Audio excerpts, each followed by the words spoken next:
苏州人呢讲究不时不食，那么在这个季节啊，除了青团子上市之外呢，还有好吃的酒酿饼，大家可不要忘记了啊！我现在好不容易排队排到了。光看眼前这个酒酿饼啊，就是看上去就色泽就特别有食欲，他家的口味呢也是特别多的。我呢个人比较喜好甜口的，所以呢我今天买了一个玫瑰馅料的和豆沙馅料的。我现在是要迫不及待的趁热吃了，因为趁热吃呢是最好吃的。然后再给大家看看这边排队的人有多少，我就是刚刚从这个队伍里面测出来的啊。现在呢，我赶紧来尝一个经典的，也是招牌的玫瑰馅料的酒酿饼啊。这个一个大小还是蛮大的啊，然后看里面的玫瑰馅料也是蛮多的。现在我掰的是半个，我刚刚在吃的时候，已经有小美女问我这个酒酿饼好吃吗？我说真的很好吃，建议尝试一下。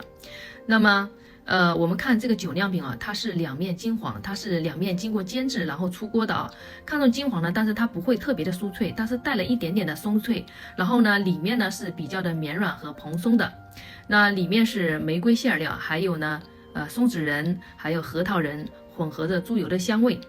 它不会有那种猪油吃到嘴巴里面的油腻感啊，它是恰到好处的，而且呢吃到嘴巴里面有淡淡的玫瑰花香啊，甜度呢也是刚刚好的，我觉得是外地朋友也是能接受的啊。